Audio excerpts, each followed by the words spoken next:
Hey, I'd like to welcome you to another episode of Mission Matters. My name is Adam Torres, and if you'd like to apply to be a guest in the show, just head on over to missionmatters.com and click on Be Our Guest to apply. All right, so today's guest is Colin Frost, and he's CEO over at Impact Analytics. Colin, welcome to the show. Thank you very much for having me on. I'm excited to be here. I've been a listener for a while. Oh, man. Well, we got some fun today. We're going to be talking about bringing heterodox thinking to the credit and finance space. And I guess just to get us kicked off here, how'd you start out in the credit and finance space? Where'd all that begin for you? My life started as a product designer, just bringing digital products to life, starting from the blank sheet of paper and making things work. And that journey found me over in the finance space. I worked for Experian for quite a few years and launched their most innovative product over there called Experian Boost, which Fast Company called a world-changing idea in 2022. I was pretty proud of that. And I've always looked at things a little bit differently than everyone else. I came to realize a little later in life, and it's been a gift to be able to bring that to creating products. I'm always so interested when I'm talking to product people because I feel like they think a little bit differently. Like, what draws you to making products? I think it's always been a way at seeing how things could be done better. And there's nothing worse than old cable boxes and how terrible they made watching TV.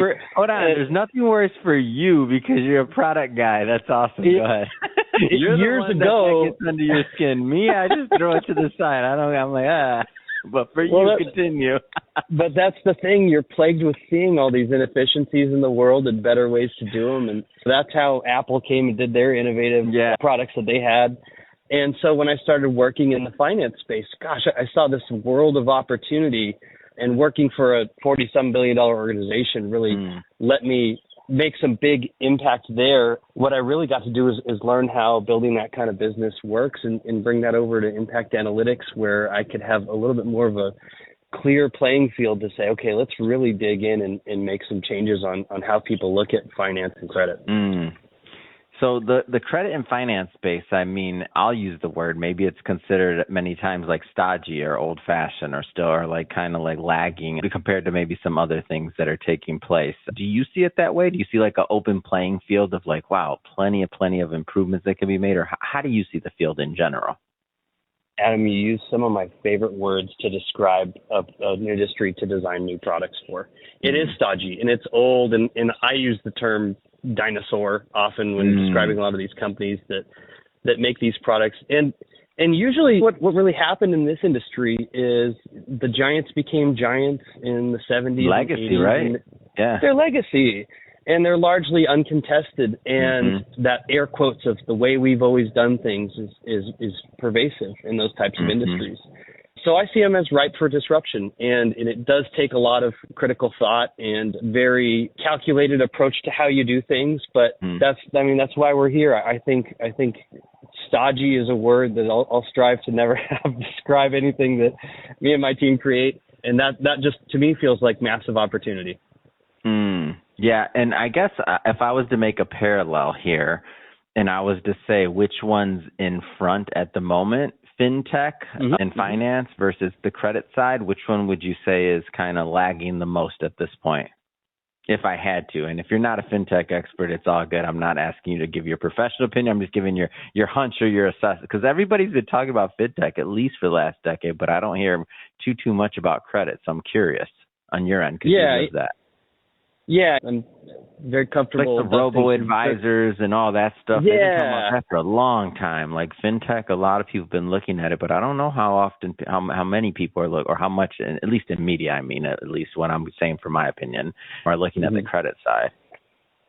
Yeah, I think it all plays together, and that's a part of this puzzle that hasn't been cracked yet by most. I think you do have to look at all the pieces. Robo-investing, I think there's been some great businesses there, but I don't think it impacts the vast majority of people. I think a lot of people today are living paycheck to paycheck, and things like budget are massively important, and things like navigating the credit playfield are massively important for getting ahead in life.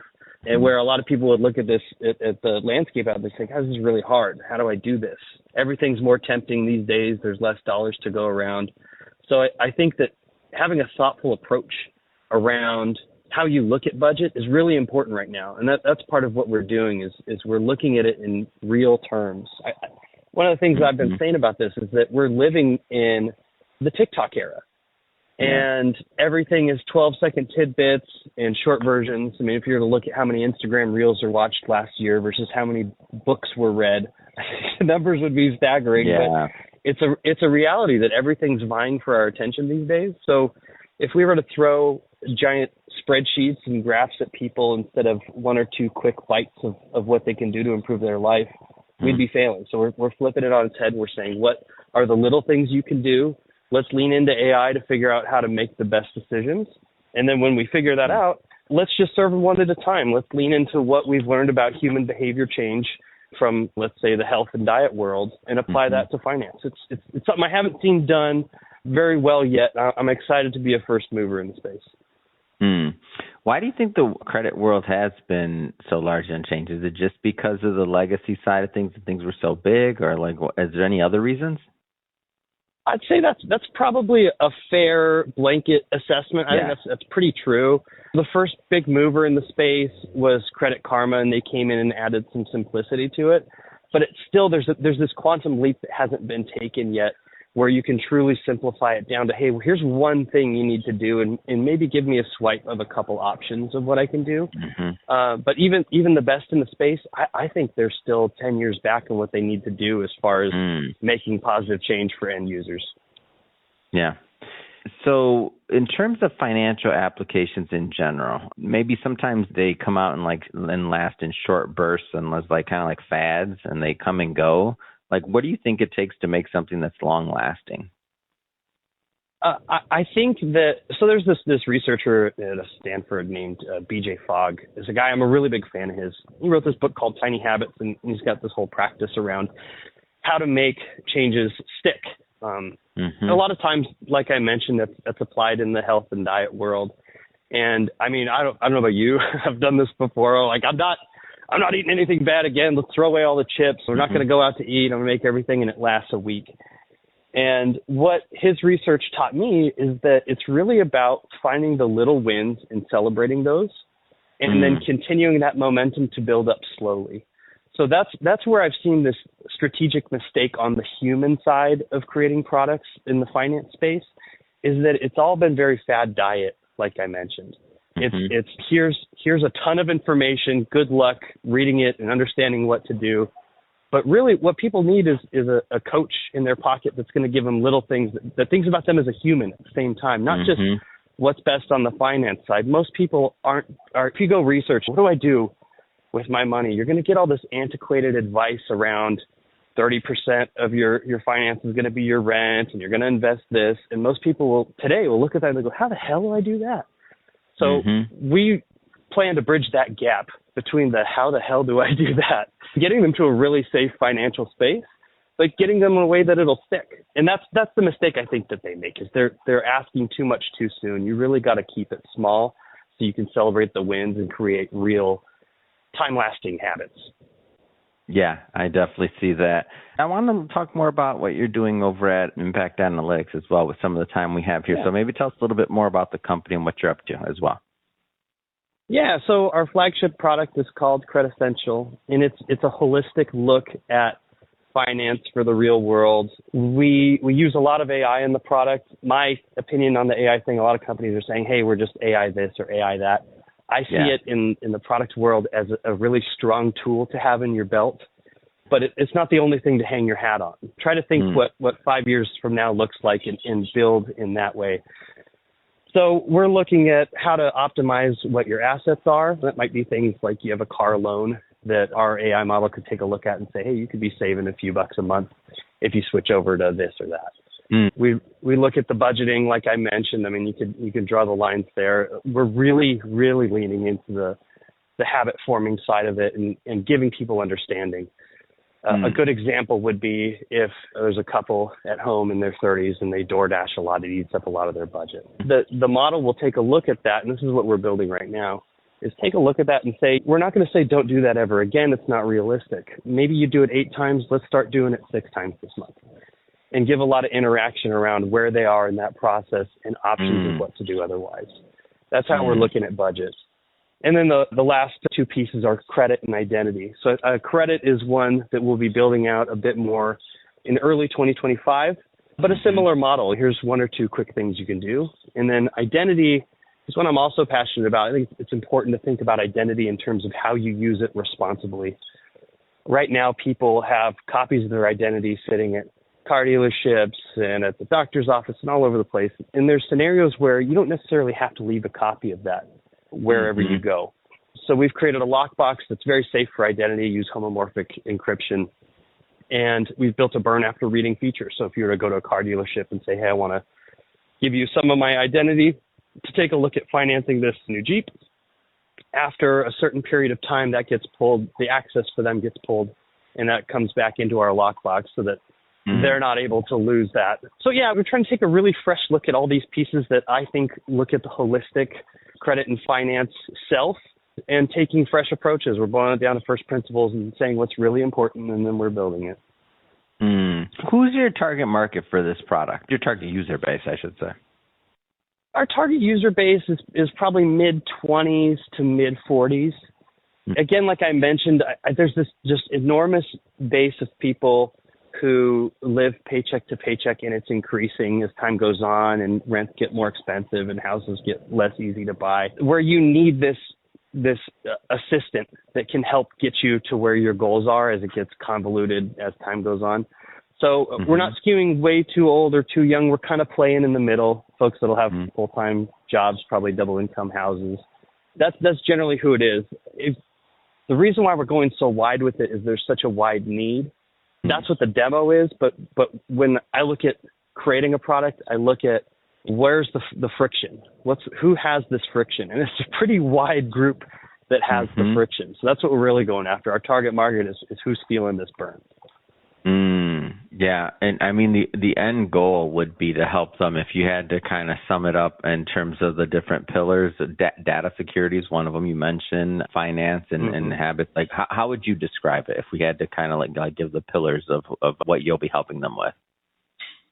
It's really credit, finance, and identity. Those are the big pieces. The reason why we went after those is they all interplay together. Yeah. You need your identity to take the best advantage of credit. You need to have good budgeting to make sure your credit doesn't get impacted. Your credit will impact how much you spend on your budget.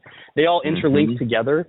And so we didn't want to just take one and say, hey, good luck with everything else. Yeah. The only way to really do that without getting complicated is just keep it very, very, very simple. And that's what we're doing for each. Talk a little bit about the user experience and like what you're planning. I know some of the stuff you mentioned that it's still being built, and you gave us some timelines earlier. But talk about the user experience and kind of what you envision. Let's go there.